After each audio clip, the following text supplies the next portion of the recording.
away from there like feeling worse than when I went. So I've actually decided that I'm not going to do it anymore. Right. And what I'm going to now do is I'm going to find some drinking buddies that actually help me grow as an individual, people that make me feel good, people that will actually care for me and look out for me.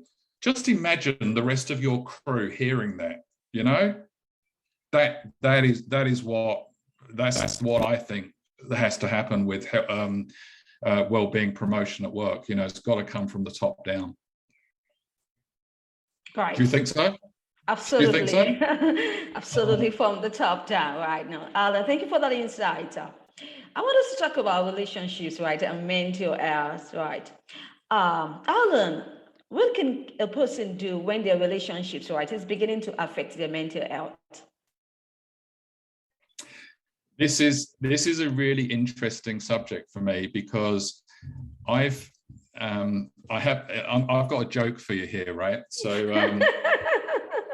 so I've been married now for about 30 years.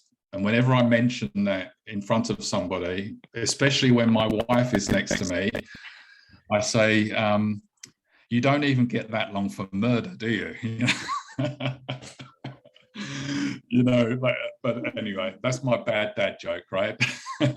Oh, awesome. So when I was going through a lot of my mental health struggles, and when I think about our relationship over the years, the thing with the relationships often, especially from a guy's perspective, it's always the other person's fault. It's always their problem, right? And now that I'm actually in a very good mental space, and I've got really good resilience. I've got the mental power. If my wife says something, for example, right, that thing that she said in the past, I would have interpreted that a certain way. I would have put 2 and 2 together and made 7,000, right?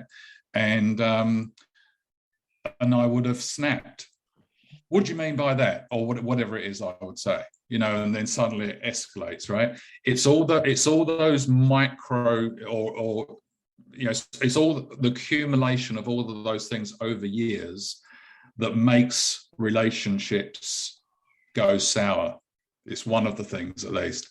So what I would do really is really start to kind of question whether your relationship is actually the problem. It's one of those things that's kind of a what's the phrase where it's kind of like a two-way street, right? Like there's a push and a pull, right? You need strong relationships as part of, it's one of the core pillars of positive psychology, right? If you think of inside your body, you've got like a power pack, and it has all of these different batteries, right? You've got the one battery is the ability to be present. The other battery is, there's all these different batteries, and one of those batteries is relationships, right? You biologically need good relationships in your life to have good mental well-being.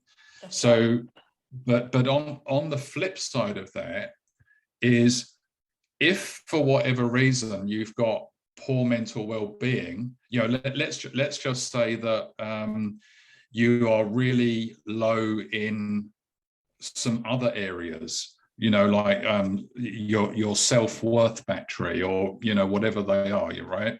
If you're low in a whole bunch of other areas, and there was kind of nothing wrong with your relationship, if your well-being goes down as a result of all of those other things, then that will affect your relationship. So often, like, relationships get blamed when actually it's a whole bunch of other things that are causing the problems in the relationship. So I don't think there's an easy answer to that. I think what I would probably be saying to people that, you know, in quotes, have relationship problems, I would encourage both parties of that relationship to basically start to understand what the pillars of well-being are, right? And almost do a self-audit, right? And once you've done a self-audit, you can then start saying, well, actually, look, right, I'm actually really low in these areas. No wonder I'm, you know, having problems with my relationship, because there's these other things going on.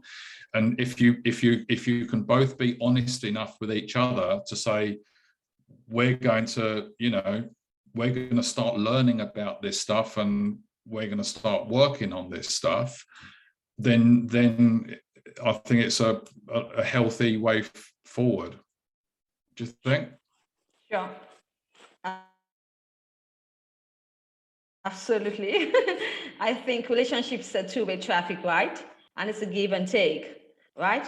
So we need to be able to come together, you know, work things through if we're really interested, you know, in the progress of the relationship. Absolutely. Now we're in a chaotic situation, right, the world over, right, and that's understandable. Now, Alan, I want to ask you this question. Tell me, how can a person keep their mental fitness in top tip shape, right, at such a time as this?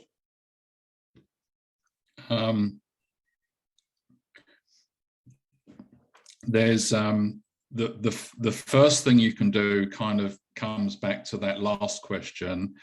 Is first thing you can do is to understand yourself, right? Most people just don't understand themselves, right? You know, I don't want this to be a promotion for our app kind of thing, but if you download our app and just go through the onboarding, you've got 8 questions around well-being. There's your audit there, right? You can basically see within 2 minutes, oh, actually, these are my problem areas, right? As you go through that questionnaire, write down your numbers, right? So the first thing is really understanding what your situation is. The second thing is it's a little bit like if I said to you, there's all these, you know, your car isn't running very well. What are you going to do, right? Well, you haven't got any information to work on, have you? You know, the first thing that you do is understand what's wrong, right? You don't, you know, like you do some kind of assessment. You probably you take it to a garage and use a specialist, right? But that doesn't matter. The first thing that you do before you even work out what to do with the car is to work out what's not going very well, right? It's really, really simple, right? You know, you take it to the garage, and even though you didn't notice, the garage, you go into the garage and the guy says, well, for a start, your front wheel's missing. You know, and you know, someone's pulled off all of these sparkly plugs or something, you know, and whatever the, you know, some of the things will be difficult and may take some more time to fix, you know, because you may have to save up some money to replace the cylinder head or something like that.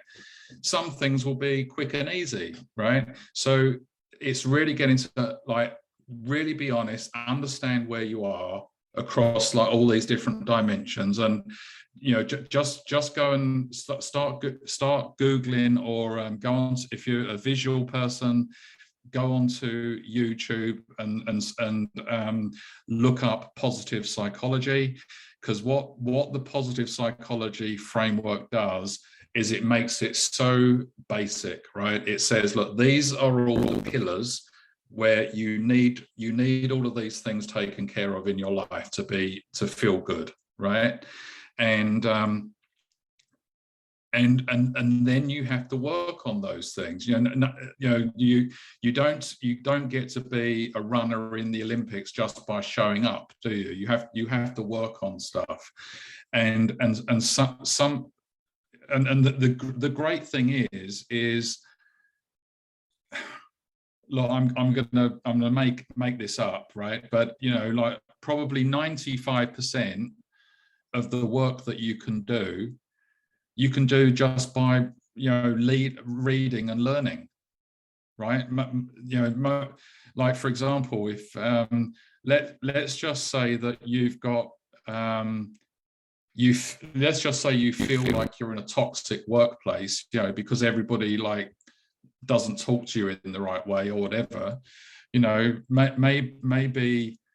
maybe as a result of learning about, say, how you interpret other people's responses, because if someone looks at you with like a scowly face or something like that, or they say something that's not nice, you can do one of two things, can't you? You can take it personally and get upset, or you can be empathetic and think, I want a poor person, I wonder what's going on with them, right? When you learn basic skills like that, when you start having that open mind that actually maybe the world isn't like how I have been led to believe, right, because of the way I've been brought up in my environment, once you start to get these things, it changes your life, right? So suddenly, like someone at the supermarket and not holding the door open, it just doesn't even register as a problem. Whereas before you might have gone, oh, thank you, and what does that help? It upsets them, it upsets you, it upsets the rest of your day, So yeah, just I know I'm probably making it sound super simple, but the more I learn about mental health, mental fitness, psychology, neuroscience, it is a lot more basic than we realize. It's just really about understanding what goes on in your mind. If your mind is a bit messed up, that is no different whatsoever to having any other part of your body messed up. There's nothing wrong with it, right? There shouldn't be any stigma around it, right?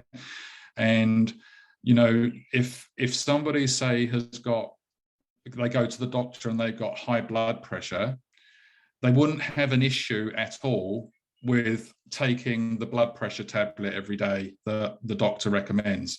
But for some reason, everyone thinks there's something like wrong with taking an antidepressant if their brain, for whatever reason, isn't making enough serotonin, or there's other things going wrong. It's just one of the thousands of medical problems we can have in the human body. Just the fact that it's in our head and not in our leg or our bottom or our breast or our tummy makes no difference, does it? Doesn't. Right. Thank you once again, Alan Cox, for those insights on mental health and mental fitness. Alan, do you have any projects you're working on? Especially, I wanted you to just talk a bit about your mental fitness hub. Yeah, so EverYellow, one of the things that happened when I